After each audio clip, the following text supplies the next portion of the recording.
Generally టైంకే వస్తారు వారు, ఇంకా రాలేదు. బట్ వస్తే స్టార్ట్ చేయొచ్చు. నా భూతే నా భవిష్యత్. మందారం మాత నమస్తే. నీ పేరు సారంగపాణి, నువ్వు చాలా ఫన్నీ. నీకు ఇష్టం అమ్మాయిలు వేస్తే లంగా ఓణి. ఇప్పుడు నీకుందో సమస్య.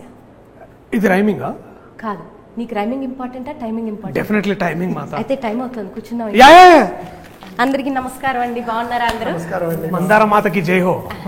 నీకు నేను తెలుసు కాబట్టి ఈ ఇంటర్వ్యూ సాఫ్ట్గా సాగుతుందనే అనుకుంటున్నానండి.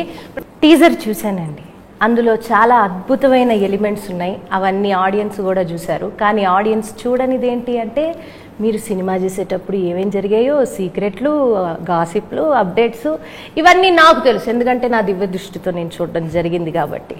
సో ఇవన్నీ మీకు జనాలకి తెలియజేయడానికి మంచి మంచి థంబ్ నెయిల్స్ కోసం నేను ఈరోజు రావడం జరిగింది. అయితే ఇప్పుడు ఇవన్నీ నేను చెప్పాలంటే మీరు నాతో క్వశ్చన్స్కి ఆన్సర్ చేయాలి. నేను చెప్పిన ఆటలకి సై అంటే సై సై అని ఆడాలి. ఓకేనా? అయితే ఇప్పుడు మొదటిగా మిమ్మల్ని కొన్ని టీజర్కి సంబంధించిన క్వశ్చన్స్ అడగాలనుకుంటున్నాను. మీ అందరి సమ్మతమేనా? సమ్మతమే. ఓకే. జాతకాలకి నమ్మకాలకి చాలా పెద్ద పీట వేశారు మీరు సినిమాలు. కుర్చీ వేసామండి, కుర్చీని మత కూడా పెట్టారు సినిమాలు. అది ఎందుకు?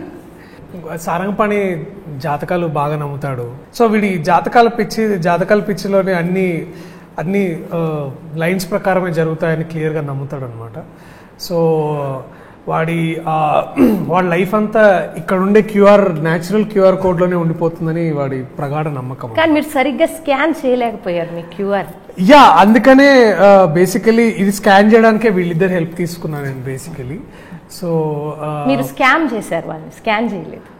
స్కామ్ చేయబోయాను కానీ వీళ్ళు నన్ను ఆపారు చేయకుండా. సో ఇంతకు మించి మీరు రివీల్ చేస్తే జగన్నాటక సూత్రధారి ఒప్పుకోరు. జగన్నాటక సూత్రధారి కాదండి, నాటక సూత్రధారి మాత్రమే. మన జీవితం మొత్తం మన చేతిలోనే ఉంది అని అన్నారు ట్రైలర్లో. మన చేతి రేఖల్లో ఉందని మీకు చాలా అవగాహన, చిన్న వయసులో చాలా అవగాహన వచ్చిందని నేను అర్థం చేసుకున్నాను. అయితే ఆ రేఖలు స్ట్రైట్గా లేవు, మీవి చాలా చాలా తేడా మేడాగా ఉన్నాయి మీ లవ్ లైఫ్ రేఖలు.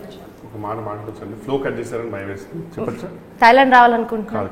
చిన్న వయసు తీసేయండి, చిన్న వయసు కాదండి అతను చెప్తున్నాను అంతే. అదొక కూడా సడన్ గా డిస్టర్బెన్స్ అయిపోయిందండి, మధ్యలో తలనొప్పి వచ్చింది సడన్ గా. లెన్స్లు పెట్టుకోలేదండి, అందుకనే కొంచెం కన్ఫ్యూజ్. పర్లేదు అండ్ వాయిస్ చూస్తే కూడా మీరు వాయిస్ మాట్లాడితే కూడా తెలిసిపోతుంది. పిల్ల ఐ లవ్ యూ చెప్పగానే మీ జాతకం ఏదో పీక్స్కి వెళ్ళిపోయినట్లుగా లైఫ్ లో ఎప్పుడు డాన్స్ వేయని ఒక వ్యక్తి రోడ్లెంబడబడి మరి డాన్స్ వేయాల్సి వచ్చిన పరిస్థితి వచ్చిందంటే మీరు ఎంత ఆనందంలో ఉప్పొంగిపోయారో అర్థమవుతుంది. దాని గురించి మీరు చెప్పండి. ఆ పిల్ల ఎంతగా మిమ్మల్ని ఇన్ఫ్లుయెన్స్ చేస్తే మీరు అలా డాన్స్ వేయగలిగారు? అంటే సాధారణంగా ఇప్పుడు ఆఫీస్లో మనము కొలీగ్స్ తో మనం బేసికలీ పరిచయాలు పెంచుకొని ఇట్లా పులిహోరలు కలపడం సర్వసాధారణం. యా, కానీ నేను డైరెక్ట్గా ఫస్ట్ ఫ్లోర్ లో ఉండే మేనేజర్కే మందార పువ్వు విసిరారు. ఎస్. సో అది నేను సరిగ్గా వేసింది ల్యాండ్ అవుతుందో లేదో అనే భయంగా ఉన్న సమయంలో, అంటే ఆ ప్రయత్నంలో వారే లేదు నాకు అందింది మీ మందారం, మన ఇద్దరం ఈ మందారం వెనకాల ఏమైనా చేయొచ్చు, అట్లాంటి ఏమైనా సందర్భాలు వస్తాయా ఇట్లా, అంటే మీకు రసవత్తరంగా కావాలన్నారు కదా.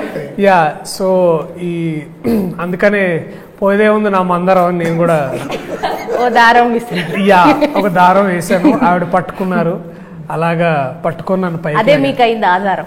Yes yes. సో అలాగా ఇంకా ఏ దారం లేని ఒక పతంగం ఎగిరినట్టు నేను బాగా రోడ్ల మీద, మైదానాల్లో, చెట్ల వెనకాల, తర్వాత గార్డెన్స్ లో, ఇంట్లో గుళ్ళు గోపురాల్లో చాలా చోట్ల ఎగిరాను, ఎగరాల్సి వచ్చింది. అలాంటి సూత్రధారి మమ్మల్ని ఆడించాడు. చంద్రశేఖర్ గారు అలియాస్ చందు గారు సినిమాలో బీ కార్పొరేట్ నాట్ డెస్పరేట్ అన్నారు. దాని వెనకాల ఉన్న మీ ఉద్దేశం ఏమిటి? అంటే అక్కడ కంపెనీలో కూడా పులిహోర కలపడం ఎందుకురా, మీలాంటి లెవెల్లో ఫ్రైడ్ రైస్ కలపాలని నేను అతన్ని ప్రోత్సహిస్తున్నాను. అంటే ఆయనను చూసి మీరు జలస్ అయ్యారా?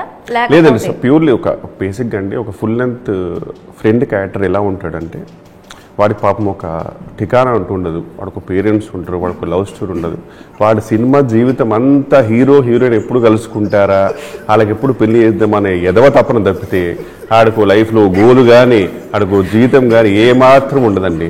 సో ఈ సినిమాలో కూడా నేను వీడిని సారంగ బాగా ఎప్పుడెప్పుడు మైత్రిని కలుసుకుంటాడా, ఎప్పుడెప్పుడు వాళ్ళది బాగుంటారా అనే కోరిక తప్పితే ఆ దారిలో వాడు ఏ పాతకాలు చేసుకోకుండా ఉట్టి జాతకాలు నమ్ముతూ మధ్యలో కిరాతకాలు చేయకుండా ఆ సార్ గారి లిఖిత వాచకాన్ని యాజ్ ఇట్ ఈస్గా పాటిస్తూ ఉండాలని కోరుకున్న ఒక బ్యూటిఫుల్ సోల్ ఉన్న ఫుల్ అండ్ ఫ్రెండ్ అండి. నేను ప్రతి సినిమాలో కనుక నేను అబ్జర్వ్ చేస్తే మీరు either ప్రేమలో పడ్డా పెళ్లి చేసుకున్నా గానీ, ప్రేమలో పడ్డా అనేది డౌట్ అండి. సినిమాలోనే సినిమాలో ప్రేమలో పడితే మీరు పెళ్లి చేసుకుని 3 ముళ్ళు ఎప్పుడు వేయడం నేను నా కళ్ళారా చూడలేదు. వీళ్ళు ఉన్నారుగా, ఇలాంటి హీరోలు ఉన్నంత వరకు మనకు పెళ్లిళ్ళు జరగవండి. వీళ్ళు